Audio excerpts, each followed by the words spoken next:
আসসালামু আলাইকুম প্রিয় ব্যাংকার বন্ধু। আমার বিশ্বাস আপনারা সবাই বেশ ভালো আছেন। আপনাদের দোয়ায় এবং আল্লাহর অশেষ রহমতে আমিও বেশ ভালো আছি। আমি লিমন সরকার, প্রভাষক 36তম বিসিএস হিসাব বিজ্ঞান বিভাগ, নওগাঁ সরকারি কলেজ নওগাঁ এবং এক্স ব্যাংকার, রাজশাহী কৃষি উন্নয়ন ব্যাংক। ব্যাংকার বন্ধু, আজকে আমরা ব্যাংকিং প্রফেশনাল এক্সামিনেশনের জেআইবিবির প্রিন্সিপালস অফ ইকোনমিক্সের মডিউল এর একটা গুরুত্বপূর্ণ প্রশ্ন নিয়ে আলোচনা করব, যে প্রশ্নটা প্রতি বছর এসে থাকে। এই প্রশ্নটা যদি আপনি ভালো করে বুঝতে পারেন তাহলে এখান থেকে কিন্তু 5 মার্কসের প্রশ্ন প্রায় আসে। তো চলেন আমরা কথা না বাড়িয়ে সেই প্রশ্নটাকে সেটা নিয়ে আলোচনা করি। ব্যাংকার বন্ধু, আমরা প্রশ্নটা লিখে রেখেছি। প্রশ্নটা হচ্ছে 96তম ব্যাংকিং প্রফেশনাল এক্সামিনেশনে এসেছিল যে অর্থনীতির মৌলিক সমস্যাগুলো কি কি, চিত্রের সাহায্যে ব্যাখ্যা করুন, অথবা অর্থনীতিতে ব্যবহৃত কি, কিভাবে এবং কার জন্য মৌলিক প্রশ্নগুলো আলোচনা করো। একটা দেশের সীমিত সম্পদ ব্যবহারের ক্ষেত্রে এই প্রশ্নগুলোর নির্দিষ্ট উদাহরণ দিন। অথবা বলছে যে একটা অর্থনীতি কোন 3টি মৌলিক প্রশ্নের মুখোমুখি হয়, চিত্রের সাহায্যে ব্যাখ্যা করুন। ব্যাংকার বন্ধু, এটা দেখেন কত গুরুত্বপূর্ণ প্রশ্ন। 96তমতে এসেছিল, 98তমতে এসেছিল এবং 2019 সালে এসেছিল, 2017 সালে এসেছিল। আর আইবিবির টেক্সট বুকে এটা হচ্ছে 4 নম্বর প্রশ্ন। আমরাও আমাদের হ্যান্ড নোটে এটা 4 নম্বর ধরেছি। ব্যাংকার বন্ধু, আইবিবির যে টেক্সট বইয়ের শেষে যে প্রশ্নগুলো দেওয়া আছে সেগুলো কিন্তু খুব গুরুত্বপূর্ণ। সেগুলো থেকে কিন্তু হুবহু সেম প্রশ্ন পরীক্ষাতে আসে এবং সেখান থেকে কিন্তু 50% কমন আসে। এই জন্য টেক্সট বুকের শেষে যে প্রশ্নগুলো দেওয়া আছে সেগুলো কিন্তু আমাদের অবশ্যই পড়তে হবে, সেটা অবহেলা করা যাবে না। আর ইকোনমিক্সের ক্ষেত্রে ফার্স্ট চ্যাপ্টারটা খুবই গুরুত্বপূর্ণ। এখান থেকে প্রতি বছর আমরা দেখে থাকি যে একটা সেট, কোনো সময় 2টা সেট এসে থাকে। তো এইটা দেখেন যে এই যে যেমন আইবিবি 4 নম্বর প্রশ্নে ছিল, এটাই 98তম ব্যাংকিং প্রফেশনাল এক্সামিনেশনে এসেছিল। এটাই আমরা ইংলিশে প্রশ্নটা কীভাবে আসে ব্যাংকার বন্ধু সেটা আমরা একটু দেখি। আমরা এর ইংলিশে প্রশ্নটা আসে যে what are the fundamental problems of ইকোনমিক্সের মৌলিক সমস্যাগুলো কি, এক্সপ্লেন উইথ ডায়াগ্রাম সহ ব্যাখ্যা করতে বলছে।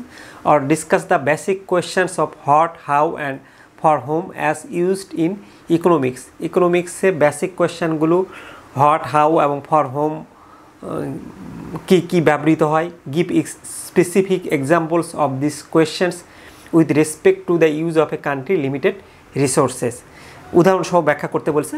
এবং 98তম ব্যাংকিং প্রফেশনাল এক্সামিনেশনে ছিল যে what are the 3 basic questions and economic কনফার্টস, একটা ইকোনমিক 3টা বেসিক কোয়েশ্চেন কিসের মুখোমুখি হয়, ব্রিফলি এক্সপ্লেইন, আমাদের সংক্ষেপে ব্যাখ্যা করতে বলছে।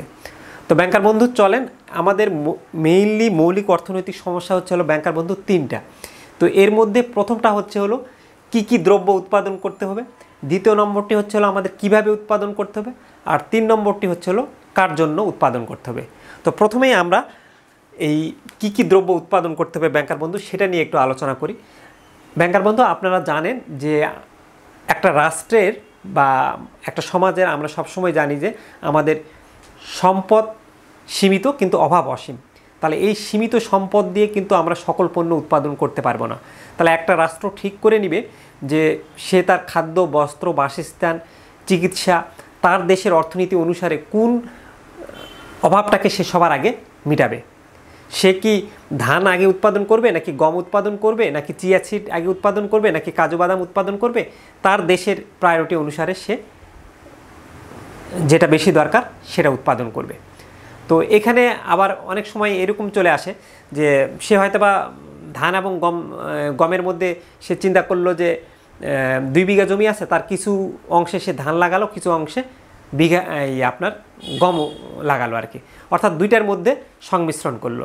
তো এখানে আরেকটা সমস্যা আসে তাদের যে আমি কোনটা বেশি উৎপাদন করব আমার যে পণ্যগুলোর মধ্যে, আবার কোনটা কম উৎপাদন করব। তার হয়তোবা সে চিন্তা করলো যে একটা রাষ্ট্রের জন্য বইও দরকার, কলমও দরকার। তাহলে এখন সে চিন্তা করবে যে তার কি বই বেশি দরকার নাকি কলম বেশি দরকার। তার কাছে যে সীমিত সম্পদ আছে, বই বেশি উৎপাদন করতে গেলে কলম তাকে কম উৎপাদন করতে হবে। আবার যদি বইয়ের পরিমাণ কম নিয়ে আসে তাহলে কলমের উৎপাদন বাড়াতে পারবে। তো ব্যাংকার বন্ধু, এটা আপনি নর্মালি এইভাবে ব্যাখ্যা করলেও পারবেন, কিন্তু চিত্রের সাহায্যে দিলে মার্কসটা বেশি আসবে। ইকোনমিক্সে মার্কস বেশি পেতে হলে চিত্র লাগবে কিন্তু। তো আমরা কথা না বলে আমাদের বই কি দেওয়া আছে একটু দেখে নিই। বই লেখা আছে যে অভাব পূরণের জন্য হাজারো পণ্যের উৎপাদন করতে হয়, কিন্তু সীমিত সম্পদের সাহায্যে একই সাথে সব পণ্য উৎপাদন সম্ভব নয়। তাই অনেক প্রয়োজনীয় পণ্যের মধ্যে বাছাই করে নিতে হয় কি পণ্য অগ্রাধিকার ভিত্তিতে উৎপাদন করতে হবে। মূলত এটা একটা নির্বাচন সমস্যা ব্যাংকার বন্ধু। তো এটাই চলেন আমরা একটা গ্রাফ এখানে বুঝাইছি। তো আমরা চলেন এখন একটু এই গ্রাফটা আমরা একটা বোর্ডে আঁকার মাধ্যমে বুঝি, তাহলে আপনাদের বুঝতে সহজ হবে। ব্যাংকার বন্ধু, আমাদের এই কি পণ্য, আমরা কোন কোন পণ্য উৎপাদন করব, এইটা বোঝার জন্য আমরা একটা চিত্র বুঝতে পারি। আমরা ধরে নেন যে আমরা একটা প্রথমে OX অক্ষ আঁকলাম, আর আরেকটা হলো আমাদের OY। তো এই OX অক্ষে আমরা ধরলাম যে X দ্রব্য উৎপাদন হয়, আর OY লম্ব অক্ষে Y দ্রব্য আমরা উৎপাদন করি। এই X দ্রব্যকে আমরা চাইলে ধান উৎপাদন করে বা Y দ্রব্যকে গম উৎপাদন করে, দুইটার কম্বিনেশন চিন্তা করতে পারি। এবং এইটা আমরা একটা চিন্তা করি যে আমাদের AB হচ্ছে উৎপাদন সম্ভাবনা রেখা, A এবং B। তো এর মধ্যে আমাদের এই জায়গায় আমরা যদি চিন্তা করি, আমরা ধরলাম এখানে C বিন্দু আমাদের, তাহলে এই C বিন্দুতে আমরা উৎপাদন করতে চাচ্ছি। এখন এখানে একটা বিষয় আছে যে আপনি যদি ভূমি অক্ষে উৎপাদন করেন, এই আমরা জানি যে এই OB, এই যে এই অক্ষ বরাবর, এই অক্ষ বরাবর কিন্তু আমাদের Y দ্রব্যের উৎপাদন শূন্য, কারণ এই ভূমি অক্ষ বরাবর লম্বের মান শূন্য। আবার যদি এই লম্বতে আমরা উৎপাদন করতে চাই, লম্ব অক্ষ বরাবর কিন্তু ভূমির উৎপাদন শূন্য, তখন কিন্তু আমরা শুধু Y দ্রব্য উৎপাদন করতে পারবো। অর্থাৎ আপনার কাছে ধরে নেন 50,000 টাকা আছে, সেই 50,000 টাকা দিয়ে আপনি হয় মানে পুরো ধান উৎপাদন করবেন, গম উৎপাদন করবেন না। আবার ওই 50,000 টাকা আপনি টোটালি গম উৎপাদন করবেন, ধান উৎপাদন করবেন না। এখন আপনি চিন্তা করছেন যে না, আপনি ধান এবং গম দুটোই উৎপাদন করবেন 50,000 টাকা দিয়ে। তাহলে এই C বিন্দুতে আপনি আসলেন, এই C বিন্দুতে আসলে আমরা যদি এই C বিন্দুতে, তাহলে এইরকমভাবে আমরা রেখাটা টেনে আমরা এই নিচে যদি নিয়ে আসি, তাহলে এটাকে আমরা ধরে নেন যে ON1 দিলাম, আর এখানে দিলাম ON। তাহলে এই যে আমরা ON, এই যে এই, তখন আমরা কিন্তু এতটুকু Y দ্রব্য উৎপাদন করতে পারছি।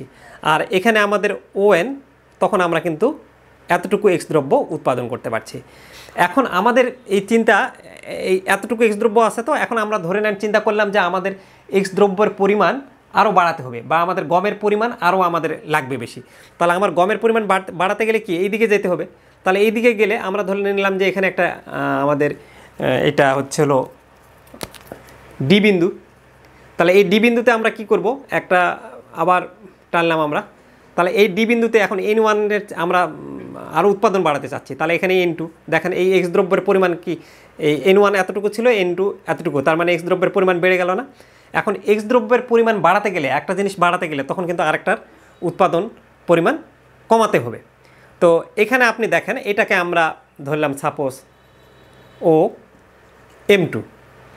তো আমাদের আগে Y দ্রব্য ছিল এতটুকু, এখন এই Y দ্রব্য এতটুকু কিন্তু কমে গেল, তার মানে একটা জিনিস, এই Y দ্রব্যের পরিমাণ কমায় আমরা হলো X দ্রব্যের পরিমাণ বাড়াচ্ছি। তো এখানে আরেকটা বিষয় আছে, আপনি এখানে একটু জিনিস খেয়াল করেন, এই যে C বিন্দুতে আমরা বলতেছি, C বিন্দুতে কিন্তু Y দ্রব্যের পরিমাণ বেশি আর X দ্রব্যের উৎপাদনের পরিমাণ কম। আর D বিন্দুতে আমরা দেখতেছি, D বিন্দুতে কিন্তু X দ্রব্যের উৎপাদনের পরিমাণ, এই যে দেখেন X দ্রব্যের পরিমাণ বেশি, কিন্তু Y দ্রব্যের পরিমাণের উৎপাদন কম। তো আমার বিশ্বাস ব্যাংকার বন্ধু, আপনারা এই কি পণ্য উৎপাদন করতে হবে, তখন এই গ্রাফটা এইভাবে এঁকে দিলে ঠিক হয়ে যাবে। ব্যাংকার বন্ধু, আমরা দ্বিতীয় নম্বর আমাদের প্রবলেমটা হচ্ছে হলো কিভাবে পণ্য উৎপাদন করা হবে। অর্থাৎ আমরা প্রথমে যখন চিন্তা করে নিলাম যে এই পণ্য আমরা উৎপাদন করব, তো আমাদের দ্বিতীয় নম্বর পদ্ধতিতে আসছে যে আমরা যখন ধানটা উৎপাদন করব, তখন এই ধানটা উৎপাদন করতে গেলে আমরা কিন্তু আমাদের এই ধানের যে জমিটা নিড়ানি দিতে হবে, সেটা কিন্তু চাইলে ট্রাক্টর দিয়েও নিড়ানি দিতে পারবো, পাওয়ার টিলার দিয়ে, অথবা চাইলে আমি নাঙ্গল দিয়েও দিতে পারবো। তো পাওয়ার টিলার দিয়ে যদি আমি নিড়ানি দিতে যাই, তাহলে আমার কিন্তু টাকার দরকার বেশি পড়বে, মূলধনের পরিমাণ বেশি দরকার পড়বে। আর আমি যদি নাঙ্গল দিয়ে নিড়ানি দিতে যাই, তখন আমার মূলধনের পরিমাণ কম, কিন্তু তখন সেক্ষেত্রে নিড়ানি দিতে গেলে আমার শ্রমিকের পরিমাণ বেশি লাগবে, অর্থাৎ আমার শ্রম নির্ভর আমার কাজটা বাড়াতে হবে। তো একটা অর্থনীতির উপর নির্ভর করবে, সে আসলে ওই দেশের সম্পদের উপর নির্ভর করবে, সে কিভাবে পণ্যটা উৎপাদন করবে বা তার অ্যাভেলেবিলিটি কি, সে কি মূলধনে সহজে ইউজ করতে পারবে নাকি শ্রম সহজে ইউজ করতে পারবে। এখন এইটা বোঝার জন্য আমরা আরেকটা আবার একটু রেখা বুঝি। তা আমরা ধরে নিলাম যে আমাদের এইটা হচ্ছে হলো OX এবং এইটা হচ্ছে হলো আমাদের OY। তো এই OX অক্ষ বরাবর আমরা ধরলাম যে শ্রম, এবং OY অক্ষ বরাবর আমরা ধরলাম যে মূলধন। তো এটা বোঝার জন্য আমাদের একটা বুঝতে হবে, এখানে একটা আমরা এই আইকিউ যেটাকে আমরা বলি উৎপাদন সম্ভাবনা রেখা, এই আইকিউয়ের প্রতিটা বিন্দুতে উৎপাদনের পরিমাণ কিন্তু সেম ব্যাংকার বন্ধু। তো এখন আসেন, আমরা মনে করলাম যে এই বিন্দুতে আমরা উৎপাদন করব। তাহলে এই বিন্দুতে উৎপাদন করতে গেলে আমাদের এই একটা টানলাম, তো আমাদের এটা মনে করলাম ON, আর এটা হচ্ছে হলো আমাদের ON1। আপনি যে কোনো একটা জিনিস টানতে পারবেন। আর এই বিন্দুটাকে আমরা এ দ্বারা বোঝালাম। তাহলে এই বিন্দুতে আমরা যখন আমরা আমাদের পণ্য উৎপাদন করব, দেখাচ্ছে যে আমরা যদি ধান উৎপাদন করি, তখন দেখেন আমাদের মূলধনের পরিমাণ এই ON পরিমাণ, আর আমাদের শ্রমের পরিমাণ কিন্তু কম, আমাদের মূলধনের পরিমাণ বেশি। তার মানে এই মূলধন দিয়ে আমরা হয়তো বা আমাদের ট্রাক্টর বা প্রযুক্তি যদি আমরা ইউজ করি, তাহলে কিন্তু আমাদের শ্রম তুলনামূলক কম লাগবে। তাহলে এই যখন কোনো এতে আমরা ধরে নিলাম আমেরিকা নামে একটা কান্ট্রি, তাহলে উন্নত দেশগুলো কিন্তু যখন মূলধন বেশি ইউজ করে সেটাকে আমরা বলি মূলধন নিবিড় কান্ট্রি। তো এখানে মূলধন বেশি ইউজ করছে। আর এই জায়গাতে আমরা ধরে নেন, এখন আবার আমরা এটাকে আমরা সাপোজ এটাকে আমরা বি ধরলাম। তাহলে এই বি বিন্দুতে আমরা যদি আমাদের গ্রাফটা করি, তাহলে এখানে আমরা ধরলাম যে আমাদের OM, আপনি যে কোনো একটা লেখা টানলেই হবে, আর এটা হচ্ছে হলো OM1। তাহলে এখানে এতটুকু শ্রম ছিল, এখন কিন্তু শ্রমের পরিমাণ বেড়ে গেছে। আর অপরদিকে মূলধন N ছিল, N থেকে কিন্তু M এ নেমে চলে আসছে, মূলধন পরিমাণ কমে গেছে, শ্রমের পরিমাণ বাড়ছে। তাহলে আমরা দেখেন, এটা আমরা ধরে নিলাম বিতে বাংলাদেশ। তাহলে বাংলাদেশে কিন্তু শ্রমিকদের সংখ্যা বেশি, বা গার্মেন্টস রিলেটেড ইন্ডাস্ট্রিতে শ্রমিকের সংখ্যা শ্রম লাগে বেশি। তখন সেক্ষেত্রে আমাদের এই বি বিন্দুতে উৎপাদন করতে গেলে আমরা সেম পণ্যই সমান পরিমাণ পণ্য উৎপাদন করব। এই 10 একক পণ্য উৎপাদন করতে গেলে আমাদের লাগবে হলো OM1 শ্রম, এবং এই OM হচ্ছে মূলধন লাগবে। আর এই বিন্দুতে আমরা যদি ওই সেম পরিমাণ, কারণ এটার এই আইকিউ এর প্রত্যেকটা বিন্দুতে কিন্তু উৎপাদনের পরিমাণ সমান, এই বিন্দুতে যদি আমরা পণ্য উৎপাদন করতে যাই, তখন আমাদের মূলধন লাগবে ON, আর শ্রম লাগবে আমার ON1। তো এখানে আমরা এতটুকু এই অংশটুকুে কিন্তু আমাদের শ্রম বেশি লাগছে, এই শ্রম বেশি লাগছে, এই জন্য এটাকে আমরা বলি শ্রমনিবিড়। তো আমার বিশ্বাস এটা আপনারা বুঝতে পারছেন। এরপর আমাদের যে 3 নম্বর পয়েন্ট ব্যাংকার বন্ধু, সেটাতে আমরা আলোচনা করি। ব্যাংকার বন্ধু, আমাদের তৃতীয় পয়েন্টটি হচ্ছে হলো কার জন্য উৎপাদন করা হবে। তো আমরা প্রথমে সিলেক্ট করলাম যে কোন পণ্যটা উৎপাদন করব। তারপর দ্বিতীয় নম্বরে হচ্ছে হলো ওই পণ্যটা আমরা কীভাবে উৎপাদন করব। প্রথমে ধরে নেন সিলেক্ট করলেন আপনি ধান গমের মধ্যে ধান উৎপাদন করবেন বেশি, তারপর আপনি চিন্তা করলেন হয়তো বা আপনি শ্রম মূলধনের মধ্যে শ্রম বেশি দিবেন, মূলধন কম দিবেন। 3 নম্বরে হচ্ছে এখন পণ্যটা উৎপাদন হওয়ার পর এই পণ্যটা আপনি কার জন্য আসলে মূলত উৎপাদন করছেন, মানে এই পণ্য উৎপাদনের পর পণ্য তো ভোগের ব্যাপার চলে আসে। তাহলে এই ভোগটা কে করবে? এটা কি উচ্চবিত্ত করবে, নাকি নিম্নবিত্ত মানুষ করবে, নাকি না মধ্যবিত্ত মানুষ করবে? যদি উচ্চবিত্তদের জন্য আপনি পণ্য উৎপাদন করেন, দেশটা যদি অর্থনৈতিক সমৃদ্ধ হয়, তখন কিন্তু আপনি লাক্সারি গুড উৎপাদন করবেন, তখন হয়তো বা গুচি মডেলের পণ্য উৎপাদন করবেন। আর যদি নিম্নবিত্তদের জন্য পণ্য উৎপাদন করেন, তখন আপনি কিন্তু তাদের ডেইলি নেসেসিটিস যে জিনিসগুলো, চাল ডাল তেল সাবান, এগুলো কিন্তু ইউজ করবেন। আমরা একটু ছবি দেখে নিই ব্যাংকার বন্ধু, তাহলে আপনাদের বুঝতে এটা সুবিধা হবে। দেখেন, আমরা এই যে এখানে একটা দেখছি যে গুচি মডেলের বিভিন্ন ধরনের পণ্য, আর এইদিকে দেখাচ্ছে আমরা এই দরিদ্র মানুষের জন্য এই পণ্য আর কি। তো ব্যাংকার বন্ধু, এই ছিল অর্থনীতির মূলত 3টি সমস্যা। যদি আপনাদের বুঝতে কোথাও কোনো প্রবলেম হয়, তাহলে আমাদের হোয়াটসঅ্যাপ নাম্বার 01753551557 নাম্বারে নক দেবেন। আপনাদের সকলের জীবন মঙ্গল কামনা করে আজকের ভিডিও এখানে শেষ করছি। খোদা হাফেজ, আসসালামু আলাইকুম।